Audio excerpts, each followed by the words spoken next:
আমাৰ নতুন এটা ভিডিঅ'লৈ আপোনাক স্বাগতম জনাইছোঁ। SBI গ্ৰাহকৰ বাবে ভাল খবৰ।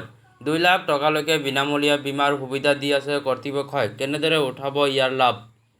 ষ্টেট বেংকে যিসকল গ্ৰাহকৰ ওচৰত ৰুপে ডেবিট কাৰ্ড আছে তেওঁলোকক 2 লাখ টকালৈকে বিনামূলীয়া আকস্মিক বীমা প্ৰদান কৰিব। যদি আপুনি ভাৰতীয় ষ্টেট বেংকৰ গ্ৰাহক তেন্তে এই বাতৰি আপোনাৰ বাবে অত্যন্ত গুৰুত্বপূৰ্ণ। ভাৰতীয় ষ্টেট বেংকে ইয়াৰ গ্ৰাহকসকলক 2 লাখ টকালৈকে বিনামূলীয়া বীমা আগবঢ়াইছে। দৰাচলতে বেংকে জনধন একাউণ্টৰ গ্ৰাহকীসকলক এই সুবিধা প্ৰদান কৰি আছে। ষ্টেট বেংকে যিসকল গ্ৰাহকৰ ওচৰত ৰুপে ডেবিট কাৰ্ড আছে তেওঁলোকক 2 লাখ টকালৈকে বিনামূলীয়া আকস্মিক বীমা প্ৰদান কৰি আছে। ৰুপে ডেবিট কাৰ্ড ব্যৱহাৰ কৰাসকলে মৃত্যু বীমা, ক্ৰয় সুৰক্ষা আৱৰণ আৰু অন্যান্য লাভালাভ প্ৰাপ্ত কৰে। জনধন একাউণ্টৰ গ্ৰাহকীসকলে বিনামূলীয়া বীমা প্ৰাপ্ত কৰিব পাৰে। 2014 চনত আৰম্ভ হৈছিল এই আঁচনি।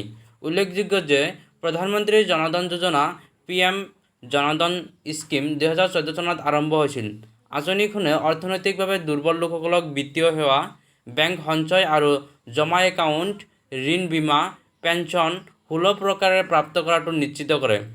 যিকোনো লোকে তেওঁলোকৰ KYC প্ৰদান কৰি অনলাইন জনধন একাউণ্ট খুলিব পাৰে।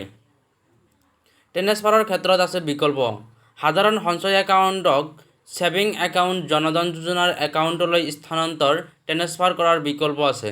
যিসকলৰ জনধন যোজনাৰ একাউণ্ট আছে তেওঁলোকে বেংকৰ পৰা ৰুপে PMJDY কাৰ্ড লাভ কৰে। 28 আগষ্ট 2018 লৈকে খোলা জনধন একাউণ্টত জাৰি কৰা ৰুপে PMJDY কাৰ্ডৰ বীমা ৰাশি হ'ব 1 লাখ টকা। 28 আগষ্ট 2018 ৰ পিছত জাৰি কৰা ৰুপে কাৰ্ডখনে 2 লাখ টকালৈকে দুৰ্ঘটনাজনিত সুবিধা লাভ কৰিব। জানি লওক কিদৰে কৰিব দাবী ক্লাইম। এই আঁচনিৰ অধীনত ব্যক্তিগত দুৰ্ঘটনা নীতিয়ে ভাৰতৰ বাহিৰে ঘটনাবোৰো সামৰি লয়।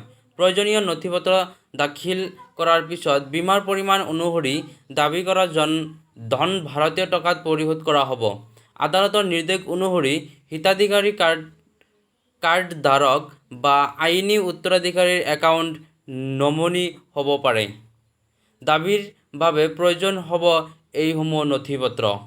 আপোনাৰ দাবী প্ৰপত্ৰত স্বাক্ষৰ কৰিব লাগিব আৰু সম্পূৰ্ণ পূৰণ কৰিব লাগিব। মৃত্যু প্ৰমাণপত্ৰৰ ডেথ চাৰ্টিফিকেট মূল বা প্ৰমাণিত প্ৰতিলিপি, দুৰ্ঘটনাৰ বিষয়ে অৱগত কৰা 1000ৰ FIR মূল বা প্ৰমাণিত প্ৰতিলিপি, মৰণোত্তৰ পৰীক্ষাৰ প্ৰতিবেদন আৰু ৰাসায়নিক বিশ্লেষণৰ লগতে FSL প্ৰতিবেদনৰ প্ৰয়োজন হ'ব। য'তেই প্ৰযোজ্য নহওক, ৰাসায়নিক বিশ্লেষণ FSL ৰিপৰ্টৰ সৈতে মৰণোত্তৰ আৰক্ষী পৰীক্ষাৰ মূল বা প্ৰমাণিত প্ৰতিলিপি, আধাৰ কাৰ্ডৰ কপি আৰু নমিনীৰ নাম। ৰুপে কাৰ্ড জাৰি কৰা বেংকবোৰে কৰ্তৃত্বপ্ৰাপ্ত স্বাক্ষৰকাৰী আৰু বেংক ষ্টাম্প পেপাৰত এইটো লিখিব লাগিব যে কাৰ্ডধাৰকৰ ওচৰত ৰুপে কাৰ্ড আছিল আৰু কাৰ্ডখনৰ 16টা অংকৰ নম্বৰ লিখিব লাগিব। সকলো নথিপত্ৰ 90 দিনৰ ভিতৰত দাখিল কৰিব লাগিব।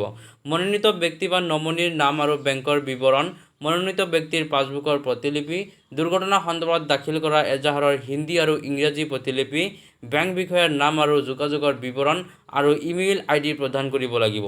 এই সকলোবোৰ নথিপত্ৰ দিয়াৰ পিছত 10টা কৰ্মদিনত 10 ৱৰ্কিং ডেজ দাবীৰ ক্লাইম ক্ষেত্ৰত সকলো প্ৰক্ৰিয়া সম্পূৰ্ণ হৈ উঠিব। এই সকলোবোৰ লাভালাভ 31 মাৰ্চ 2022 ৰ ভিতৰত প্ৰদান কৰা হ'ব।